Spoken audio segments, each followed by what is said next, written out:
Assalamualaikum warahmatullahi wabarakatuh. Perkenalkan, nama saya Kania Seista Nafisa dengan NIM 12420300032 dari program studi pendidikan bahasa Arab. Video ini dibuat untuk memenuhi tugas ujian akhir semester mata kuliah sejarah peradaban Islam dengan judul Fase Dakwah secara terang-terangan. Dulu di kota Mekah yang panas dan penuh dengan bangunan dari batu, tinggallah seorang pria yang jujur, yang bisa dipercaya. Dia adalah Nabi Muhammad SAW. Orang-orang biasa memanggilnya dengan sebutan Al-Amin, yang artinya orang yang bisa dipercaya. Walaupun beliau bukan dari kalangan orang kaya, tapi semua orang segan dengannya karena sikapnya yang baik, lembut, dan tidak pernah berbohong. Suatu malam saat beliau sedang menyendiri di Gua Hiro, hidupnya berubah total. Beliau mendapatkan wahyu pertama dari Allah Subhanahu wa taala. Sejak itu dia tahu tugas berat sudah ada di pundaknya, yaitu menyampaikan kebenaran kepada semua orang. Awalnya beliau dakwah secara sembunyi-sembunyi, hanya ke orang-orang terdekatnya saja, tapi makin hari makin banyak orang yang tahu. Sampai akhirnya turunlah perintah dari Allah yang artinya waktunya menyampaikan kebenaran secara terbuka, terang-terangan. Walaupun itu artinya bakal menghadapi banyak tantangan dan penolakan, tapi Nabi Muhammad siap demi menyampaikan risalah ini ke umat-umatnya seluruh dunia. Di tengah gurun yang tandus ada sebuah kota yang tak pernah tidur, yaitu kota Mekah.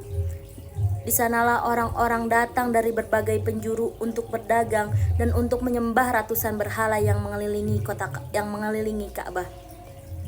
Tapi di antara kegelapan itu ada seorang lelaki yang menyimpan cahaya di hatinya yang bernama Muhammad bin Abdullah, seorang yang jujur, lembut, dan tak pernah berbohong. 3 tahun lamanya beliau berdakwah secara sembunyi-sembunyi, mengajak orang-orang terdekatnya, sahabatnya, keluarganya untuk mengenal Allah yang satu. Namun suatu hari wahyu pun turun untuk memerintahkan sesuatu yang besar yang berbunyi wa'anzir ashiratakal aqrabi, yang artinya dan berilah peringatan kepada kerabat-kerabatmu yang terdekat. Quran surat Asy-Syu'ara. Setelah wahyu yang tadi turun, Nabi pun mengundang seluruh kerabatnya Bani Hashim ke rumah Abu Thalib, dan di sanalah disiapkan makanan. Mereka pun makan dengan tenang. Lalu Nabi berdiri dan berkata, "Wahai Bani Abdul Muthalib, jika aku katakan ada pasukan di balik bukit ini siap menyerang kalian, apakah kalian percaya padaku?" Dan para sahabat di sana menjawab, tentu engkau tidak pernah berdusta, wahai Muhammad," jawab mereka. Lalu beliau pun mengatakan perkataannya lagi dengan tenang dan tegas, "Sesungguhnya aku adalah pemberi peringatan. Allah memerintahkan kalian untuk meninggalkan berhala dan menyembahnya yang esa." Semuanya terdiam. Sebagian mulai gelisah, tapi dari tengah keramaian ada suara kecil yang bangkit dan berkata, Aku akan membantumu, wahai Rasulullah." Suara itu adalah suara Ali bin Abi Thalib, keponakan Nabi Muhammad yang baru berumur 13 tahun pada saat itu. Semuanya pun tertawa dan mengejek, tapi Muhammad menempuk pundaknya dan berkata, "Inilah saudaraku, pendukungku."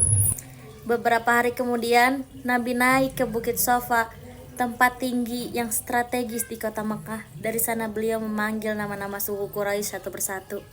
Orang-orang pun berkumpul. Mereka penasaran. Mereka tahu karena Rasulullah tidak akan pernah mengada-ngada. Lalu beliau berkata, "Wahai kaum Quraisy, sembahlah Allah. Aku adalah utusannya. Jika kalian tidak beriman, maka akan datang azab yang pedih." Semua diam. Lalu ada satu suara yang menghina Nabi, yaitu suara Abu Lahab, paman Nabi sendiri. Dia berteriak dan berkata, "Celaka engkau Muhammad, celakalah engkau Muhammad. Apakah hanya untuk ini kau mengumpulkan kami?" Sejak itu turunlah surah Al-Lahab, azab untuk Abu Lahab dan istrinya yang terus menghina dakwah Nabi.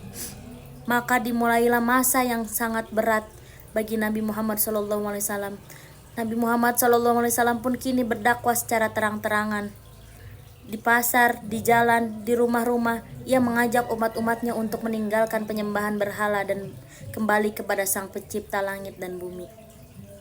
Para kaum Quraisy mulai gemetar karena ajakan beliau membuat para budak-budaknya berani menatap mata tuannya, menyatukan orang kaya dan orang miskin dalam barisan sujud. Itu bahaya bagi kekuasaan mereka. Mereka lalu melakukan apapun untuk menghentikan dakwah Nabi Muhammad SAW. Mereka menghina Nabi dan menyebutnya sebagai penyair gila. Mereka menawarkan uang, wanita, dan kekuasaan agar beliau berhenti berdakwah, tapi semuanya ditolak oleh beliau. Dan mereka menyiksa para pengikut-pengikut Nabi. Bilal bin Rabah pun sampai dijemur di padang pasir oleh kaum Quraisy. Tubuhnya ditindih batu besar hanya karena berkata ahad ahad. Dan ketika tubuhnya ditindih, Bilal bin Rabah pun masih berkata ahad ahad ahad. Keluarga Yasir pun disiksa tanpa ampun hingga ibunya yang bernama Sumayyah menjadi syahid pertama Islam. Dan bagaimana dengan Rasulullah? Apakah Rasulullah berhenti berdakwah? Tentu tidak. Beliau tetap berjalan, beliau tetap berdakwah dengan luka, dengan air mata, dengan kesabaran tanpa batas. Kaum Quraisy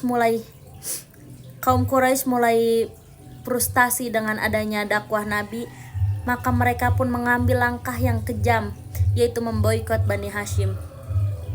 Dan selama 3 tahun, Nabi dan keluarganya dan para pengikutnya dikucilkan ke lembah yang sempit yang bernama Lembah Syi'ib Abu Thalib. Di sana tidak ada makanan, tidak ada perdagangan, daun-daun pun dikunyah, kulit-kulit pun dikikis. Mau situasi seperti apapun, tapi keimanan mereka tidak akan pernah goyah. Lalu datanglah satu momen yang mengguncangkan kota Mekah, yaitu di mana momen Umar bin Khattab, seorang lelaki pemberani dari suku Quraisy yang dulunya hendak membunuh Nabi Muhammad, justru masuk Islam. Bagaimana bisa? Karena dia mendengar lantunan ayat suci Al-Quran dari adiknya. Hati Umar bin Khattab mulai meluluh. Sejak saat itu Umar berdiri tegak di hadapan kaumnya dan berkata, "Siapa yang berani menyentuh Muhammad akan berhadapan dengan pedangku." Untuk teman-temanku yang mendengarkan cerita ini, fase dakwah terang-terangan ini bukan hanya tentang keberanian untuk berbicara, tapi juga tentang keberanian mencintai kebenaran meski dibenci, ditolak, dan disakiti. Nabi Muhammad SAW mengajarkan kita bahwa berdakwah itu bukan soal menang atau kalah, tapi tentang menyampaikan cahaya kepada hati-hati yang gelap. Beliau tak pernah berhenti untuk mengajarkan kebenaran. Dan karena itu hari ini kita mengenal Islam bukan karena kekuasaan, tapi karena kesabaran. Bukan karena senjata, tapi karena cinta. Jika bukan karena dakwah itu, kita mungkin masih dalam kegelapan. Maka jangan biarkan cahaya itu padam di tangan kita. Dari kisah dakwah Nabi Muhammad SAW secara terang-terangan ini sebenarnya kita mendapatkan banyak banget pelajaran. Ini bukan tentang sejarah saja, tapi tentang perjuangan seorang manusia yang dipilih oleh Allah untuk menyampaikan kebenaran di dunia. Walaupun yang beliau hadapi itu banyak sekali hinaan, penolakan, bahkan siksaan.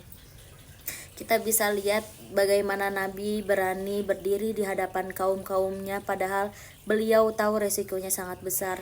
Tapi beliau tidak akan pernah mundur. Beliau tetap berbicara apa yang harusnya disampaikan. Itu mengajarkan kita bahwa kalau kita tahu kebenaran, kita harus berani berbicara, meskipun mungkin gak semua orang suka ya. Nabi juga mengajarkan kita tentang sabar. Bayangin, beliau dan para pengikutnya diboikot, dikucilkan, sampai harus makan daun dan kulit. Tapi mereka tidak pernah marah, mereka tetap kuat.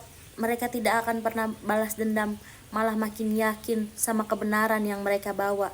Kita hari ini kadang baru saja dikritik sudah marah, baru saja dikritik sudah emosi, tapi Nabi dengan segala ujian beratnya tetap tenang. Dari kisah ini juga kita belajar bahwa dakwah atau menyampaikan kebaikan itu nggak selalu tentang hasil. Nabi nggak langsung mendapatkan pengikut yang banyak, bahkan keluarganya sendiri pun banyak yang menolak. Tapi beliau tetap jalan karena yang penting itu bukan hasilnya, tapi prosesnya. Dan di sini juga kita belajar soal cinta dan ketulusan. Nabi tidak pernah memaksa orang untuk mengikutinya, nggak pernah nyakitin orang karena beda keyakinan. Dakwah beliau ini tuh didasari dengan cinta kepada manusia supaya mereka selamat. Dan justru karena ketulusan itu, hati yang keras pun bisa luluh.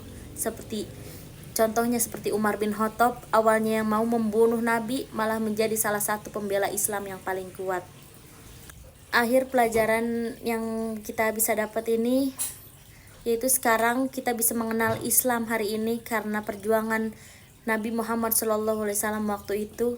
Jikalau beliau menyerah di tengah jalan, mungkin kita tidak akan pernah kenal apa itu tauhid, sholat, Al-Quran.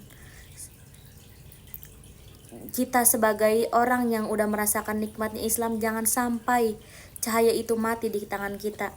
Teruskan perjuangan itu, walau dengan cara yang kecil, seperti menjadi orang jujur, mengajak teman ke arah baik, atau sekedar tidak menyebarkan kebencian.